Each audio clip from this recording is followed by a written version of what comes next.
Bienvenido a Entre Biblias. A los tres primeros evangelios se les llama evangelios sinópticos. Se le aplica este adjetivo debido a un vocablo griego que significa ver juntos. Mateo, Marcos, Lucas ven toda la vida de Cristo de una manera similar, cada uno con su propio énfasis. Mateo, por ejemplo, presenta a Cristo como el Rey de los judíos. Marcos muestra a Cristo como el siervo y escribe para los romanos. Lucas ve a Cristo como el Hijo del Hombre y escribe para los griegos. Juan presenta a Cristo como el Hijo de Dios y escribe para todo el mundo. En tanto que los primeros tres evangelios analizan principalmente los hechos de la vida de Cristo, Juan se refiere a los significados espirituales de esos hechos. Va mucho más allá y presenta verdades que no se enfatizan en los otros evangelios. Por eso es que Juan usa la palabra señal en lugar de milagro, porque una señal es un milagro que lleva consigo un mensaje. Lo que queremos a través de Entre Biblias es que Dios obre por medio de su palabra en su corazón y conozca al Cristo de las Escrituras. Bienvenidos a Entre Biblias. Bienvenidos a Entre Biblias. Dos grandes invitados. Bienvenida. Hola, agradecida de estar aquí. Mi nombre es Paulina Parra y agradecida en realidad de poder estar aquí para poder conversar de la Biblia, que es tan importante para nosotros, no solo como cristianos, sino como personas, poder discutir y ahondar un poquito en lo que Dios tiene que decirnos a través de ella. Amén. Y en medio de todas estas Biblias, su padre.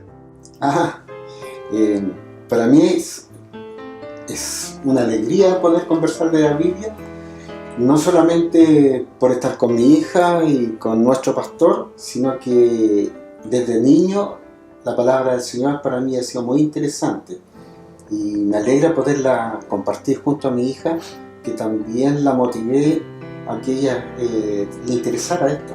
Y la idea es que ustedes también puedan leerla y escudriñarla para encontrar la verdad que les puede, como dice la palabra, son palabras para vida eterna, y que Dios haga la obra en ustedes a través de la lectura de ella. Bienvenidos todos a Entre Biblias.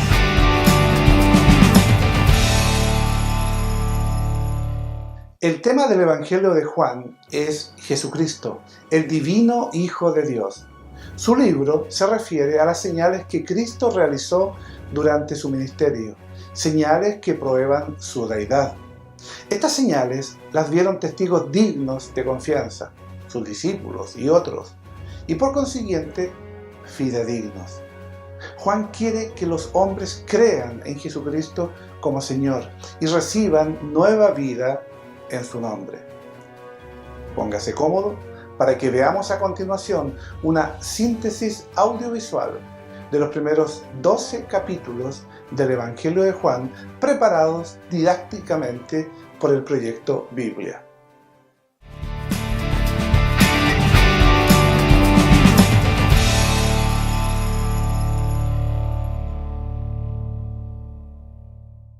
El Evangelio según Juan es uno de los registros más tempranos de la vida de Jesús, y al final del libro aprendemos que fue escrito por uno de los seguidores más cercanos de Jesús, llamado el discípulo al que Jesús amaba. Él aparece muchas veces en la narración misma, y hay algo de debate respecto a si es Juan, hijo de Zebedeo, uno de los 12, o un Juan diferente que vivió en Jerusalén y que después fue conocido en la iglesia como Juan el Anciano. Sea el Juan que sea, el libro incorpora su testimonio ocular y fue diseñado brillantemente con un propósito claro que se declara cerca del final del libro. Juan dice: pero esta historia se ha escrito para que ustedes crean que Jesús es el Cristo, el Hijo de Dios, y para que al creer tengan vida en su nombre. Juan cree que el Jesús sobre quien lees en este libro está vivo, es real y puede cambiar tu vida para siempre. El diseño de este libro es realmente genial. Su primera mitad abre con un poema introductorio y una historia corta que es seguida por un gran bloque de historias acerca de Jesús haciendo señales milagrosas que generan cada vez más controversia. Todo esto culmina en su señal más grande, la resurrección de Lázaro, la cual provoca la controversia más grande donde los líderes de Israel deciden matar a Jesús. Eso nos lleva a la segunda mitad del libro. Estos capítulos se enfocan en la última noche de Jesús y sus últimas palabras para sus discípulos, seguido de su arresto, juicio, muerte y resurrección. El libro concluye con un epílogo. En este video solo nos enfocaremos en la primera mitad. Así que el libro inicia con una introducción de 2 partes. La primera, un poema que comienza con «En el principio ya existía el verbo», que es una alusión obvia a Génesis 1, cuando Dios creó todo a través de su palabra. Ahora, las palabras de una persona son distintas de la persona en sí, pero también son la encarnación de la mente y la voluntad de esa persona. Así que Juan dice que el verbo estaba con Dios. Esto es distinto de, y sin embargo, que el verbo era Dios. Esto es divino. Y mientras meditamos en esta declaración, escuchamos más adelante en el poema que este verbo divino se hizo humano en Jesús. Luego Juan conecta con las historias del Éxodo, diciendo que Jesús era el tabernáculo de Dios entre nosotros. La gloriosa presencia divina que estaba sobre el arca del pacto se hizo humana en Jesús, lo que lleva a su última declaración, que el único y verdadero, el Dios de Israel, consiste en Dios el Padre y el Hijo que se ha hecho humano para revelarnos al Padre. Mientras consideramos estas asombrosas declaraciones, empezamos a escuchar una historia acerca de cómo Juan el Bautista se encontró con Jesús por primera vez y luego guió a otras personas a encontrarse con él y a convertirse en sus discípulos. Y una por una, mientras las personas se encuentran con Jesús, dicen en voz alta quién piensan ellos que Él es. Y en este capítulo se le da 7 títulos a Jesús. Estos títulos nos preparan para el amor de Juan por el número 7 al diseñar el libro y también declaran algo, que este ser Jesús de Nazaret, completamente humano, es el Rey mesiánico. Él es el Maestro de Israel y Él es el Hijo de Dios que morirá por los pecados del mundo. Esta es una afirmación muy grande acerca de una persona, y ahora Juan va a respaldarla a través de las historias en los capítulos del 2 al 12. Todas tienen el mismo patrón básico. Jesús hace una señal o alguna declaración acerca de sí mismo, y eso resulta en malentendidos y controversias.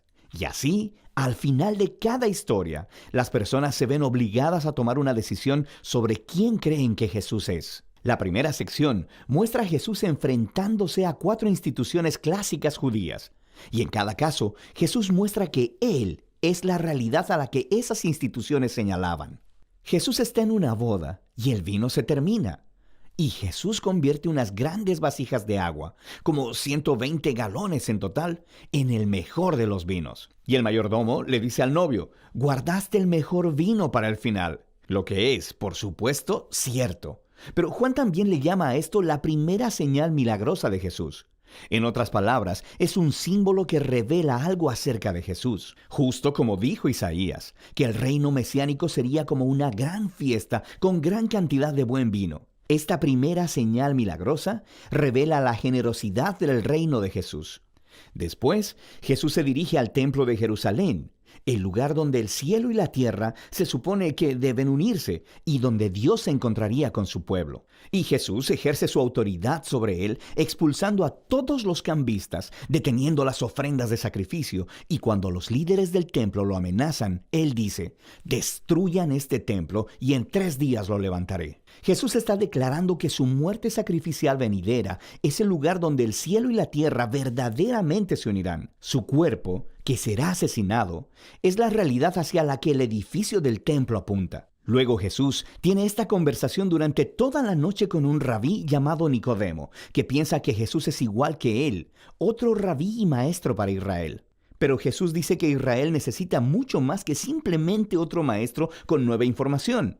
Israel necesita un nuevo corazón y una nueva vida. O en sus propias palabras, nadie puede experimentar el reino de Dios sin haber nacido de nuevo. Jesús cree que los humanos están atrapados en una red de egoísmo y de pecado que lleva a la muerte.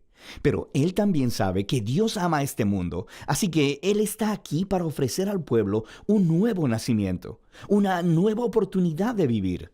Desde aquí, Jesús viaja al norte y termina en un pozo sagrado, conversando con una mujer samaritana. O sea que no es judía. Ellos empiezan a hablar acerca del agua del pozo, la cual Jesús cambia en una metáfora acerca de sí mismo. Él dice que Él está aquí para traer agua viva que puede transformarse en una fuente de vida eterna. Ahora, en Juan, este término se refiere a una nueva calidad de vida, una que está llena del amor eterno de Dios, y es una vida que puede empezar en el ahora y continuar hacia el futuro. Después de esto, Juan ha diseñado otra colección de historias que tuvieron lugar durante 4 de los días sagrados judíos, o fiestas.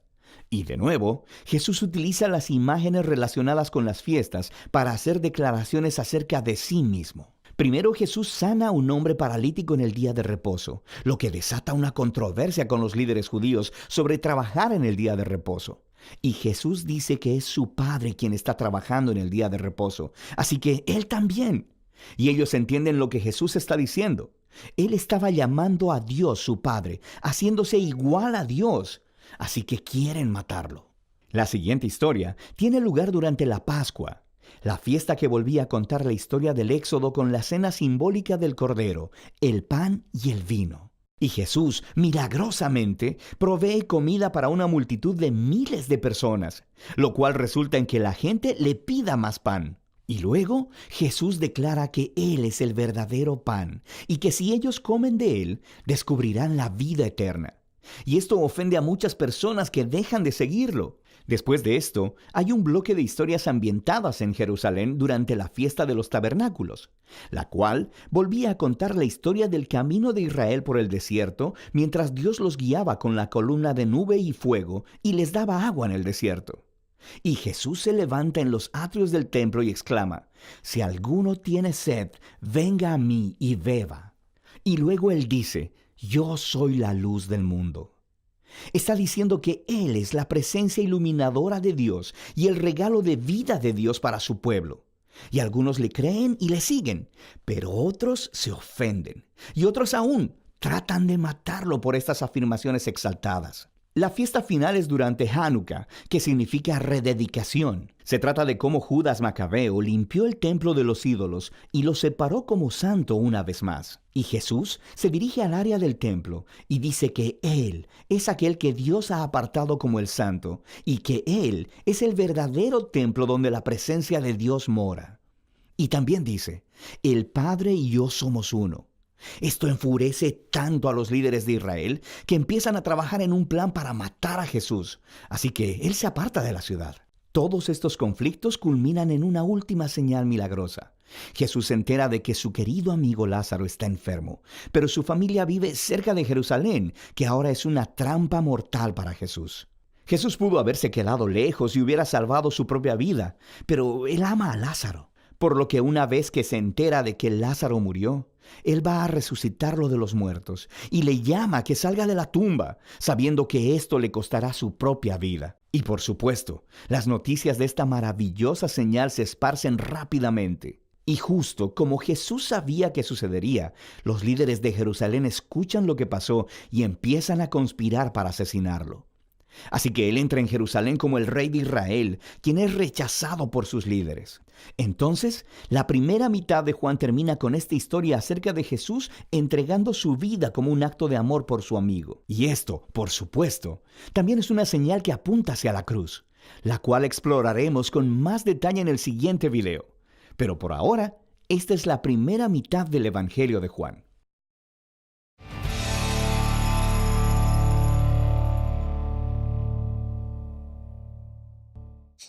Y vamos a entrar a nuestro primer bloque, donde potente Juan dice: en el principio era el Verbo, y el Verbo era con Dios, y el Verbo era Dios. Este era en el principio con Dios. Todas las cosas por Él fueron hechas, y sin Él nada de lo que ha sido hecho fue hecho. En Él estaba la vida, y la vida era la luz de los hombres. La luz en las tinieblas resplandece, y las tinieblas no prevalecieron contra ella. Parte del capítulo 1 de Juan. Y a la luz de este pasaje, ¿quién cree usted que es Jesús aquí? A la luz de este pasaje, simplemente la luz a que se refiere es Jesús, el Hijo de Dios, como es presentado también en el primer versículo de Génesis, en que el Espíritu de Dios se movía en la faz de la tierra. Aquí es presentado como el Verbo, el Hijo de Dios, que tuvo que ver y actuar en la creación del mundo. O sea, descartamos de lo que muchos creen que Jesús aparece recién en el Nuevo Testamento. Que el Nuevo Testamento podemos entender y verlo en su totalidad si nos interesa leer la Biblia, porque si lo vemos en forma parcial, solamente leyendo el libro o versículo, podríamos pensar eso, pero si tenemos conocimiento de lo que está escrito anteriormente y nos preocupamos de enlazarlo, nos vamos a dar cuenta que Jesús está tan presente en el Antiguo Testamento como en el Nuevo Testamento. En el principio creó Dios los cielos y la tierra. Y luego, si lo juntamos eso con Juan 1.1, en el principio era el Verbo, y el Verbo era con Dios, y el Verbo era Dios. Y aquel Verbo fue hecho carne y habitó entre nosotros. Bueno, pero también si nos vamos al capítulo 1, versículo 12, dice: «Mas a todos los que le recibieron, les dio potestad de ser llamados hijos de Dios a los que creen en su nombre».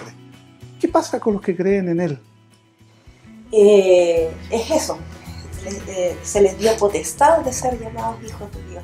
Esto es súper importante porque para nosotros, como hoy día que seríamos los gentiles, en el mismo... Gentiles son los no judíos. Los gentiles, los que no son judíos, claro. Es súper importante porque hasta antes de esto los mismos judíos pensaban que la salvación y el Mesías era para ellos solamente. Y en el mismo capítulo dice: Jesús a los suyos vino, pero los suyos no lo recibieron. Entonces, a los que creen les dio la potestad, otra versión dice, les dio el derecho de ser llamados hijos de Dios. Es una linda bendición de poder escuchar las palabras de Juan: a los que creen en su nombre, ¿no es cierto? Y bueno, vamos a ver en el transcurso del programa que en realidad esto no es una decisión de uno, no depende de uno, sino que es la misericordia del Señor. Y aparece luego en escena Juan el Bautista. Muchos confunden a Juan el evangelista, Juan el teólogo, que escribió esta carta, que escribió el Apocalipsis, entre otros libros. Lo confunden mucho con Juan el Bautista. ¿Quién era Juan el Bautista?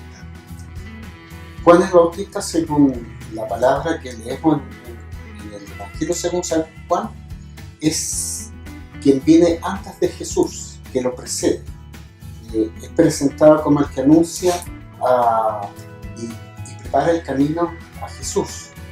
Pero Juan lo pone como testigo, porque él da testimonio que Jesús es el Hijo de Dios. Lo presenta como el Cordero de Dios, aludiendo a las palabras escritas en Isaías 52 y Isaías 53, en que nos damos cuenta una vez más que Jesús ya estaba presente en el Antiguo Testamento. Y eso nos hace interesarnos a poder contrastar la palabra de Dios del Nuevo Testamento y ver que es una continuación o la confirmación de las profecías dadas en ese tiempo. ¿Y qué clamó Juan al dar testimonio de Jesús? Cuando Juan ve a Jesús dice: este es de quien yo decía, el que viene después de mí era antes de mí. Entonces, con eso viene a demostrar lo que está diciendo mi papá aquí. En el fondo, Juan tenía súper claro quién era Jesús, que si bien terrenalmente, cronológicamente venía después de él, él tenía clarísimo que era antes de él.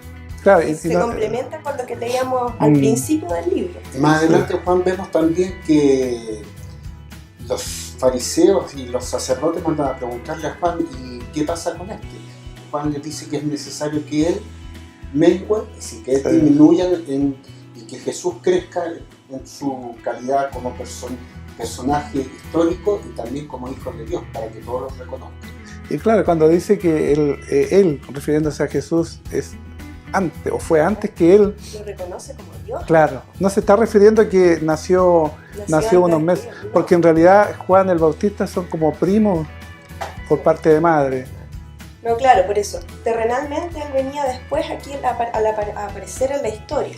Pero Juan con esta aseveración lo que hace es reconocer a Jesús Sí. como Dios, reconocer Sí. la deidad de Jesús. Eso es lo importante, porque cronológicamente Juan el Bautista era mayor 6 meses que Jesús.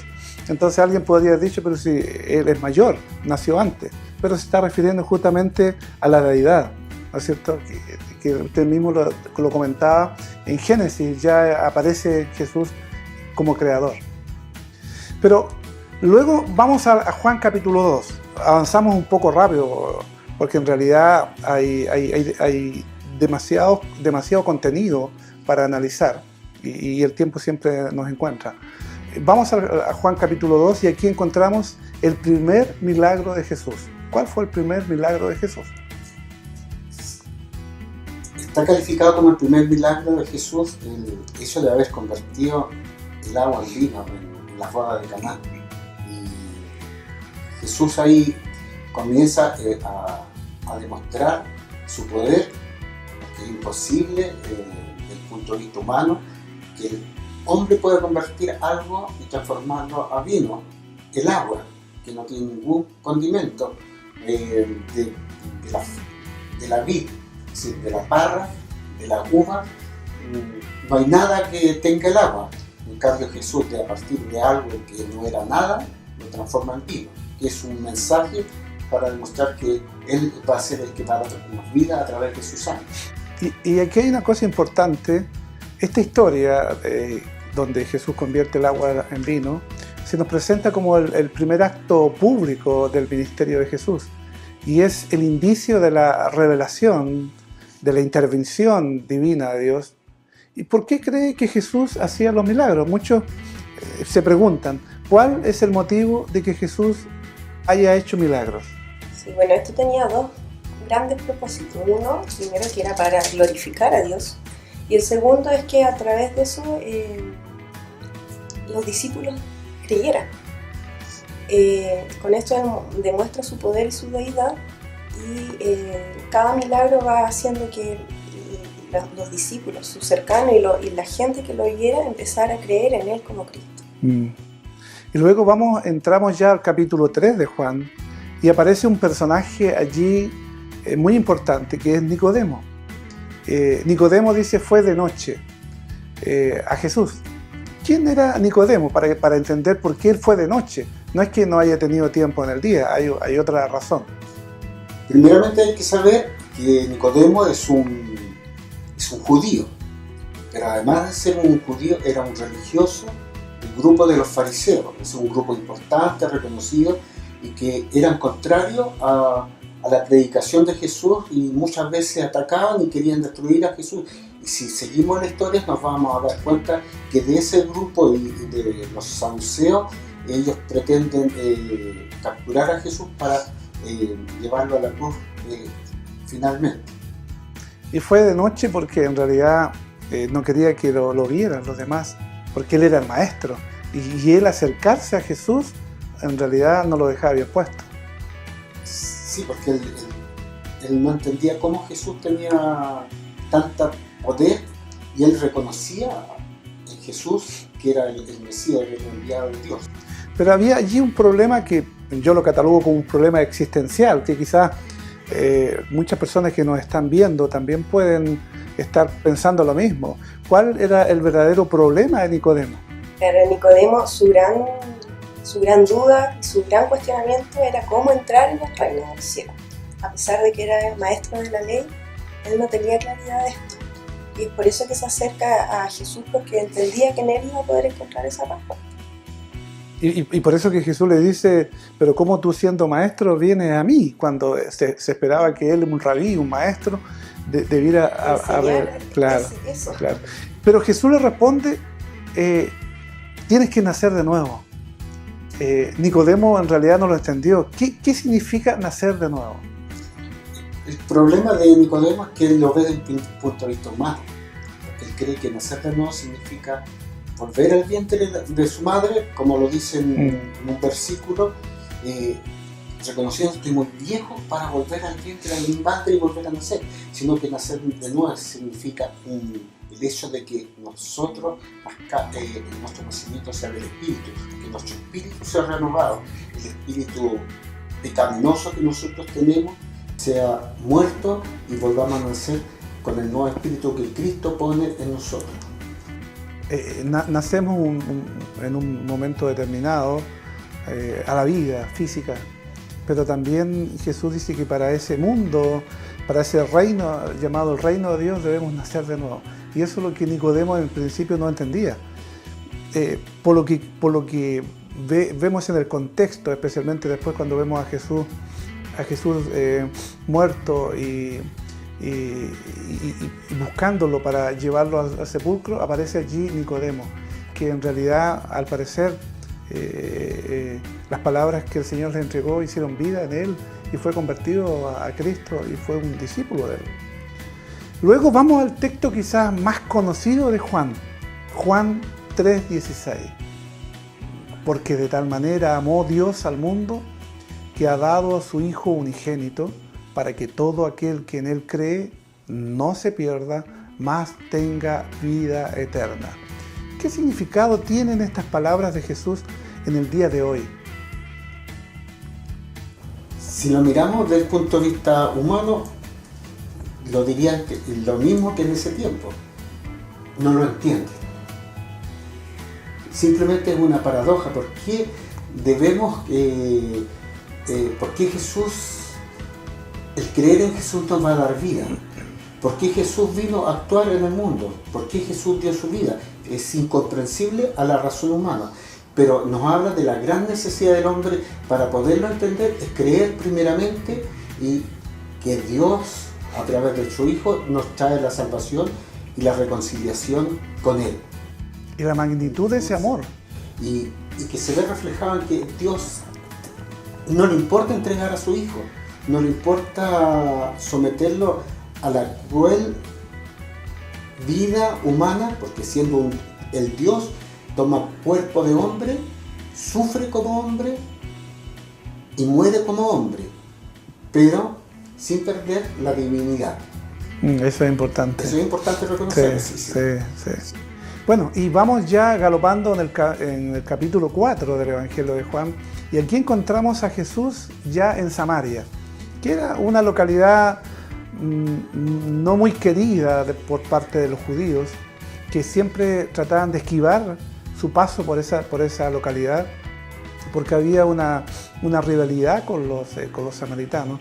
Los samaritanos eran una mezcla de judíos con otras razas, en la cual nunca aceptaron los judíos que eso pudiera ser, ya que Dios siempre quería que su pueblo se mantuviera puro.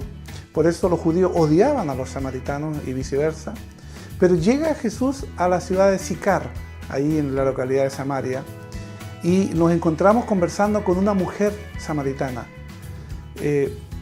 Hay que entender que cultural y socialmente esta escena no era común. Para nosotros parece muy natural, muy normal, pero desde el punto de vista social, cultural, religioso, no era correcto que un hombre conversara con una mujer. Ahora, ¿cómo responde esto al propósito, sobre todo hoy día que se habla tanto de la ideología de género, del feminismo, ¿cierto? Sobre la discriminación, y muchos incluso se atreven a decir, lo he escuchado, que dicen que Dios, que Jesús, la Biblia, denigran a la mujer. ¿Qué representa este momento? Yo diría una bofetada a este pensamiento. Bueno, primero decir que en realidad la Biblia y Dios propone del hombre y de la mujer roles, ya que no son en ninguna manera discriminatorias ni para uno ni para otro. Que nuestra sociedad los haya interpretado de ciertas maneras y lo haya llevado a situaciones machistas y discriminatorias es de la humanidad, no proviene de Dios.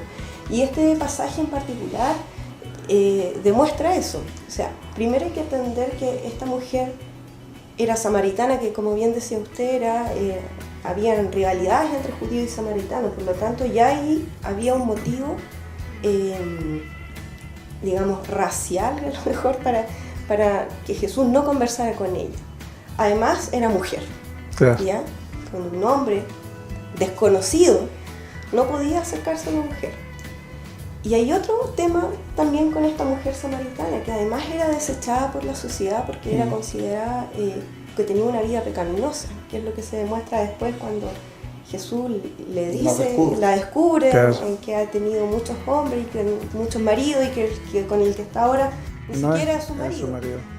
Esta mujer venía a sacar agua del pozo, sola, cuando la costumbre era que iban las mujeres en grupo, o al amanecer o al atardecer, cuando no está todo el sol, ¿cierto? Sin embargo, el pasaje explica que esto ocurre a mediodía, cuando entendemos que está en pleno sol, con todo el calor. Zona desértica. Zona desértica, y ella viene sola.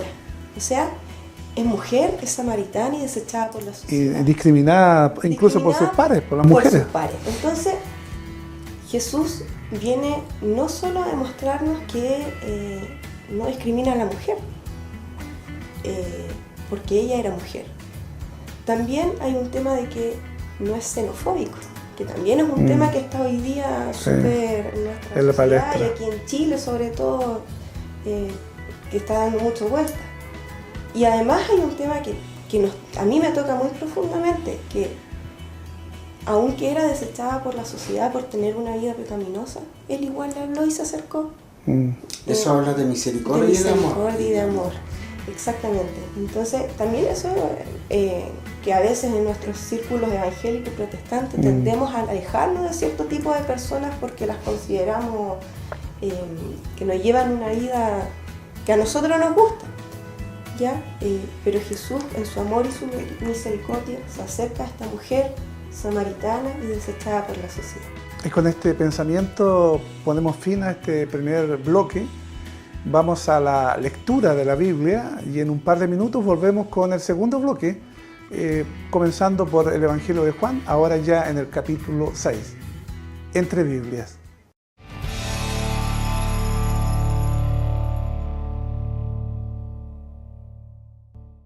Juan 3:16. Porque de tal manera amó Dios al mundo, que ha dado a su Hijo unigénito, para que todo aquel que en él cree no se pierda, mas tenga vida eterna. Porque no envió Dios a su Hijo al mundo para condenar al mundo, sino para que el mundo sea salvo por él. El que en él cree no es condenado, pero el que no cree ya ha sido condenado, porque no ha creído en el nombre del unigénito Hijo de Dios. Y esta es la condenación, que la luz vino al mundo, y los hombres amaron más las tinieblas que la luz, porque sus obras eran malas. Porque todo aquel que hace lo malo aborrece la luz y no viene a la luz, para que sus obras no sean reprendidas. Mas el que practica la verdad viene a la luz, para que sea manifiesto que sus obras son hechas en Dios.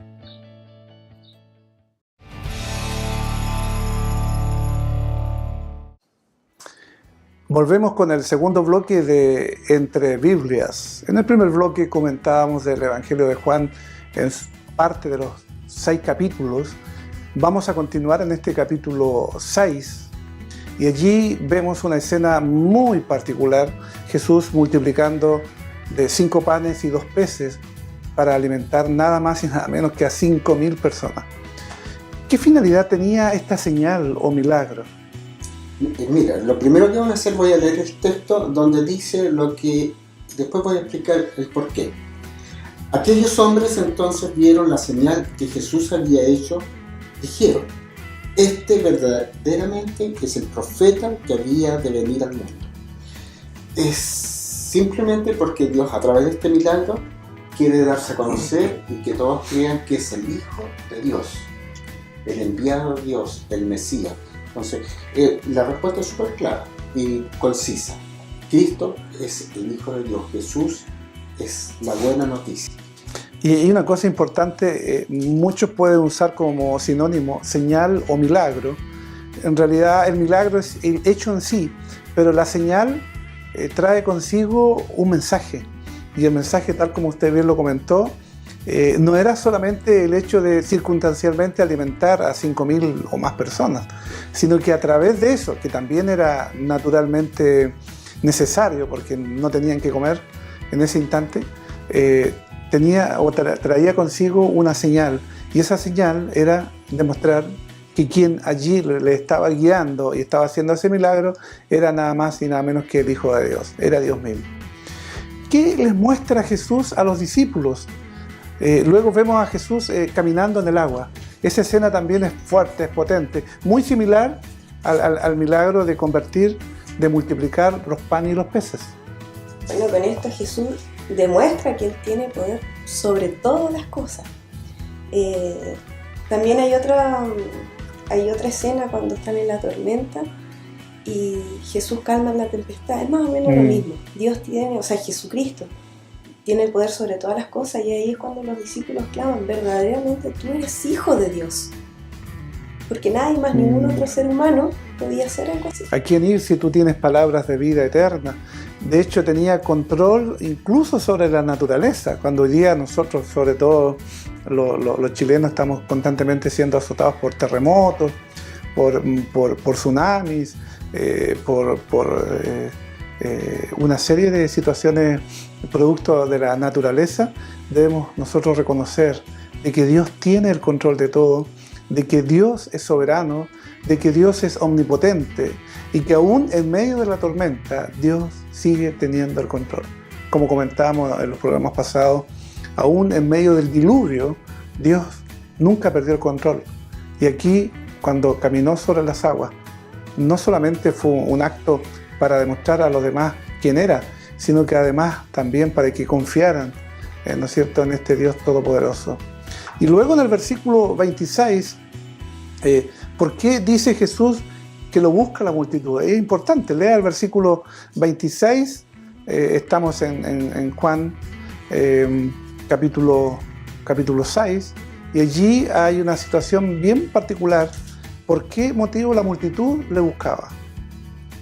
Respondió Jesús y les dijo: de cierto os digo, que me buscáis, no porque hayáis visto las señales, sino porque comisteis el pan y os saciasteis.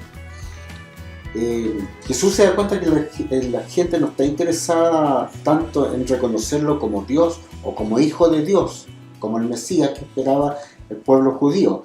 Más bien está interesado que Dios le solucionara su problema, en este caso el problema del hambre. Y si hacemos un paralelo con el tiempo actual, normalmente la gente se acerca a las religiones o se acerca a Jesús en busca de Dios para que le solucione sus problemas, no reconociendo como el Dios soberano y todopoderoso, sino que como el que está ahí para ayudar.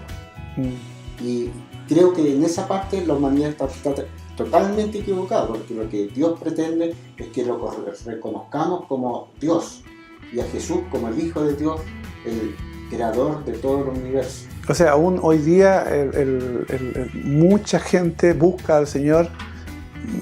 Los panes y los peces representan a sus necesidades, que no siempre son de alimentación. Hay una serie de dificultades, hay una serie de problemas que se le presentan, y que muchas veces la gente llega, más que buscar el grave problema que tenemos todos, que somos pecadores y que necesitamos el perdón de nuestros pecados por parte de Él, muchas veces buscamos los panes y los peces y no realmente la necesidad principal. Pero Jesús construye un paralelo complejo entre Él mismo y el maná, que luego, ¿no es cierto?, él se compara al maná, este pan de vida, ¿no es cierto?, que lo vemos en el Antiguo Testamento. ¿En qué se parece Él, Jesús, al maná? Quisiera explicar un poquito lo que es el maná, sí, para las personas que no conocen esto. Cuando los israelitas son liberados de Egipto, y son liberados de la esclavitud de Egipto, después de todo un proceso súper apoteósico, milagroso, donde se abre el Mar Rojo, ellos pueden cruzar y después se cierra el Mar Rojo sobre los egipcios y quedan en el desierto sintiendo que se van a morir de hambre ahí, que después de haber estado siendo esclavos llegan ahí absolutamente vulnerables y dispuestos a que el desierto hiciera con ellos lo que hace el desierto sobre lo humano. Y Dios entonces manda el maná, que era una especie de pan que ellos jamás habían visto y que al verlo dicen, ¿qué es esto? ¿Qué es lo que En hebreo maná? significa eso. Sí. Ya, esa es la traducción. Y quedó con ese nombre, una especie de pan que cayó del cielo y que podían ellos recoger todos los días para alimentarse y que no podían guardar para el otro día. Que cayó providencialmente, o sea, Dios lo De entregaba. alguna manera eso les salva la vida. Mm. Jesús se compara entonces con este maná, pero que también proviene del cielo, pero que a diferencia de esta vida terrenal, que lo que hacía el maná con los israelitas en el desierto, Jesús es nuestro pan de vida eterna. O sea, el que coma de él no va a morir jamás, porque en Jesús es quien encontramos vida eterna. O sea, Jesús, o el maná más bien, es un tipo, es una figura de Jesús, ¿no es cierto? Ahí encontramos en el Nuevo Testamento, o sea, el Antiguo Testamento, hablándonos de Jesús. Y en los versículos 37 y 44 parecen indicar que recibir el pan de vida no es una decisión nuestra. ¿De quién es entonces? Leamos los versículos mejor, para que ¿Cierto? entendamos y nos demos cuenta que la palabra de Dios siempre es bien clara y bien precisa para enseñarnos. Todo lo que el Padre me da, vendrá a mí, y el que viene a mí, no le echo fuera. Después, leemos el 44, ninguno puede venir a mí si el Padre que me envió no le trajere, y yo le resucitaré en el día postrero. Es decir, lo que tenemos que entender que para poder creer en Jesús, a pesar de que tengamos muchos conocimientos de lo que es Dios, tengamos un concepto de Dios, es Dios mismo el que nos tiene que hacer la invitación. No es que nosotros por nuestra propia decisión podamos ir y decidir por Jesús o por Dios, sino que el Padre Celestial, Dios mismo, nos ha tomado y nos ha traído hacia su Hijo. Él nos ha convencido y nos ha elegido como personas que vamos a tener una relación con Él, y no solamente una relación aquí en la tierra, sino que una relación por la eternidad. Por eso Jesús dice antes, es necesario nacer de nuevo, para que el Señor nos pueda dar vida eterna, no desde cuando estemos allá en el cielo, sino desde ahora, que cuando Él se acerca a nosotros. No es una decisión de nosotros. Si ustedes lo piensan bien, amigos, y revisan la Biblia, se van a dar cuenta que siempre Dios es el que nos está invitando. Jesús vino no porque nosotros quisiéramos, sino que fue anunciado en el Antiguo Testamento que iba a aparecer.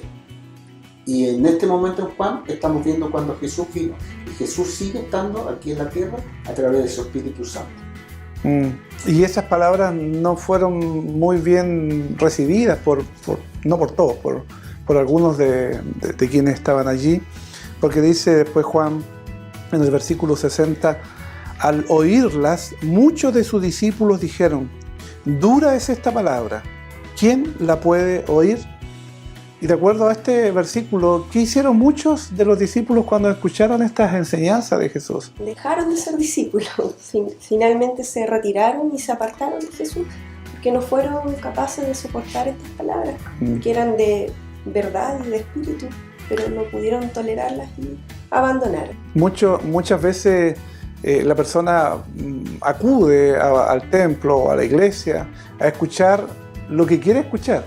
Y no siempre va a escuchar lo que desea, sino lo que Dios realmente ve que necesita. Y muchas veces esa palabra no nos gusta. Es que cuando nos enfrentamos a la verdad de nuestra maldad, es muy difícil reconocerla como humanos, porque nosotros siempre hay un dicho, si no somos tan malos, sino mira, yo ayudo a esto, yo ayudo a este otro. Hay otro peor que yo.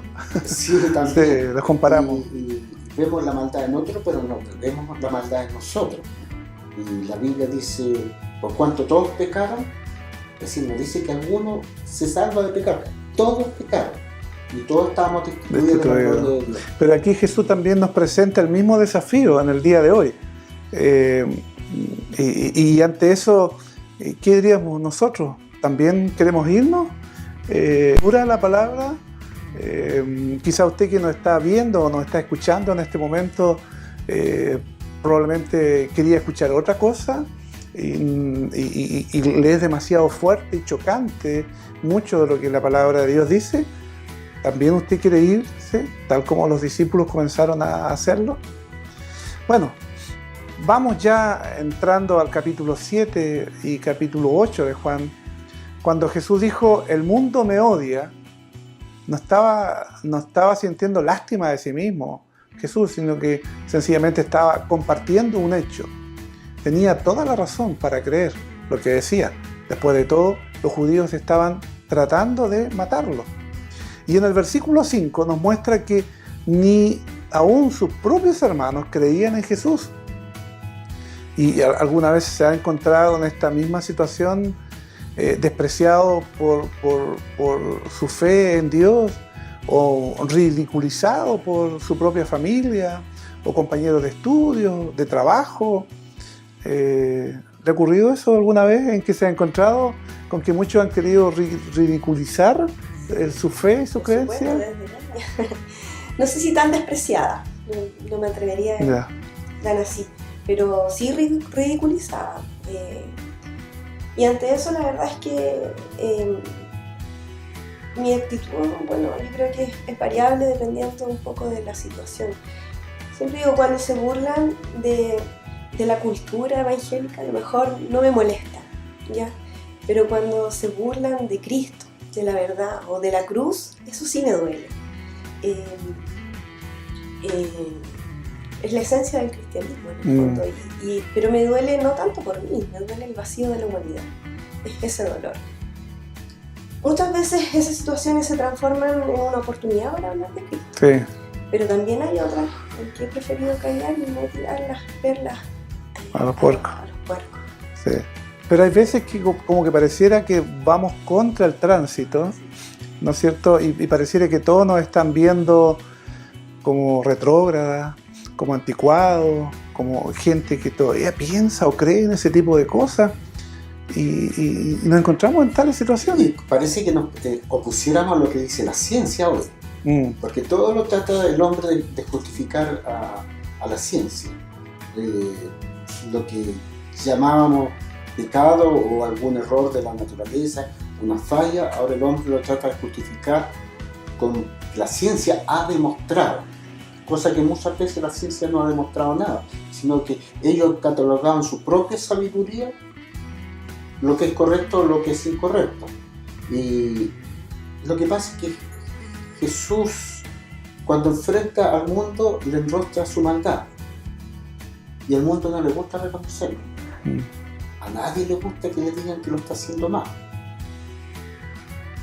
Aunque nosotros somos cristianos, igual, no nos gusta que nos digan que hacemos las cosas mal. Nosotros queremos ser los mejores cristianos, pero debemos entender que somos humanos y siempre nos vamos a equivocar por nuestra naturaleza pecaminosa, que fue marcada por Adán allá en el huerto del Edén, que tampoco eso lo quiere aceptar el hombre, que nuestro pecado es intrínseco a nosotros, y más aún los que somos religiosos, que vivimos una cultura religiosa, nos molesta que nos enrostren que también cometemos errores. Y el mundo odia a Jesús y odia también a los que hablan de su verdad. Y Jesús dijo que iba a pasar eso con nosotros. Y justamente el versículo 7 revela por qué el mundo lo odia.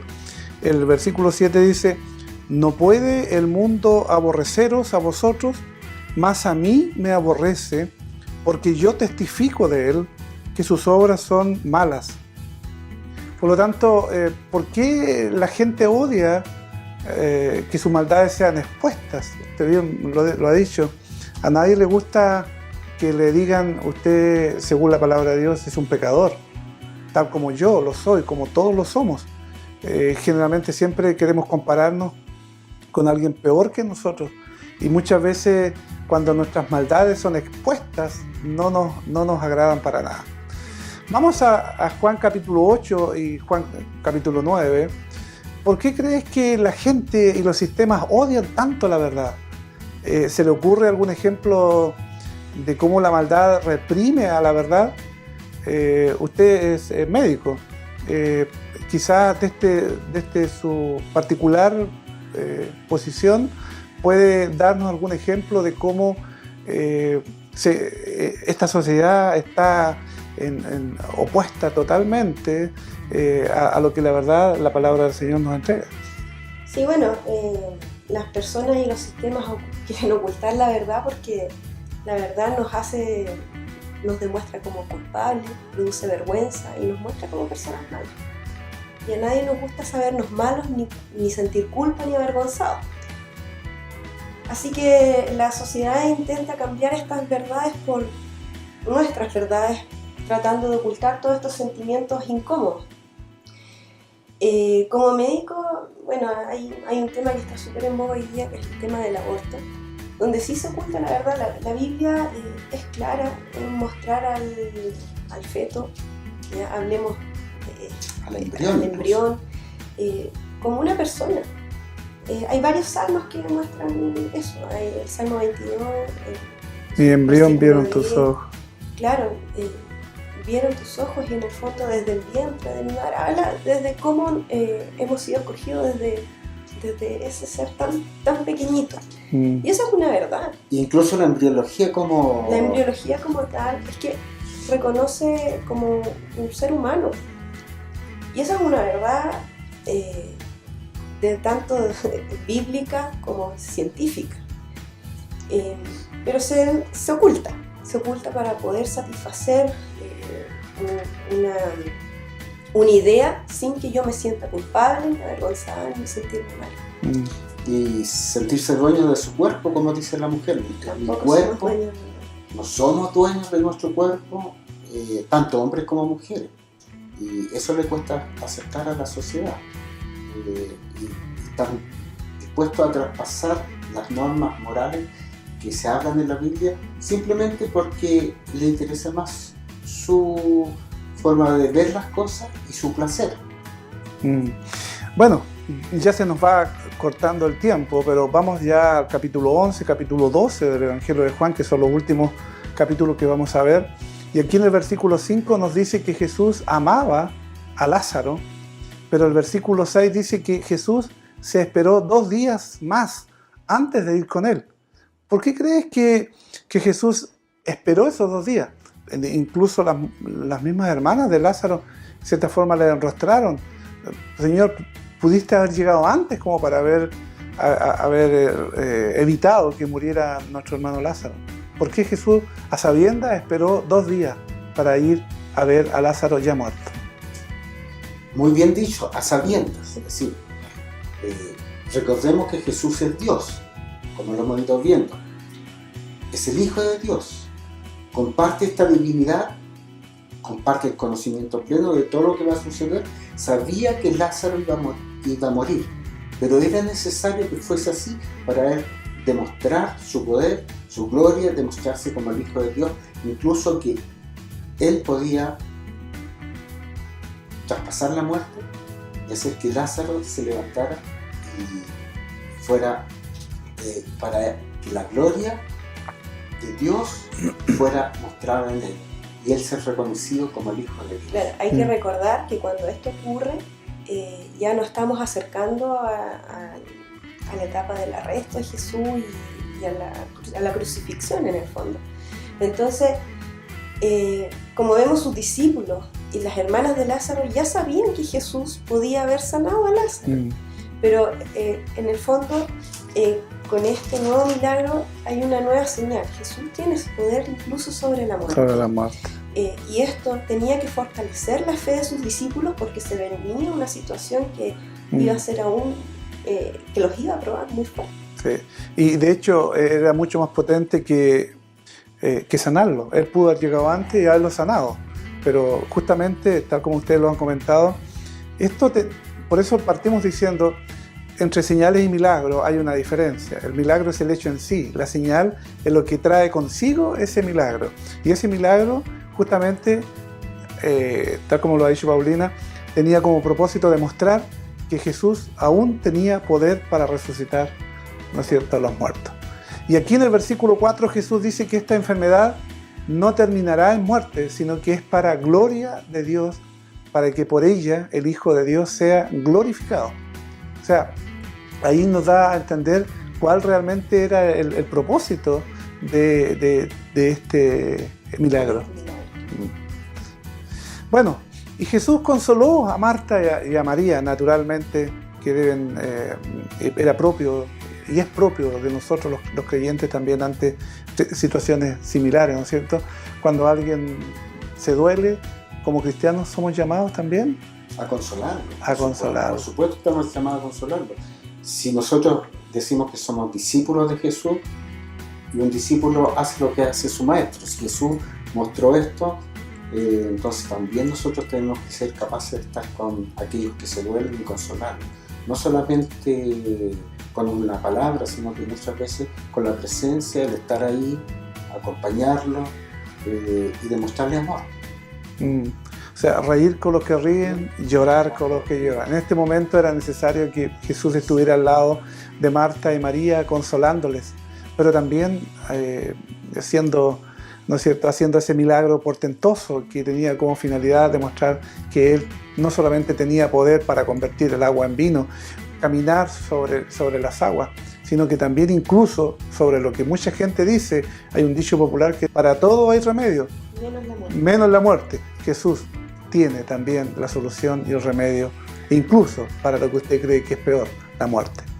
Bueno, ya al final de nuestro programa, en esta primera parte de Juan, porque en la próxima semana tendremos nuestra segunda parte y final del Evangelio de Juan, hagamos un breve resumen y aplicaciones de estos importantes primeros capítulos del Evangelio de Juan.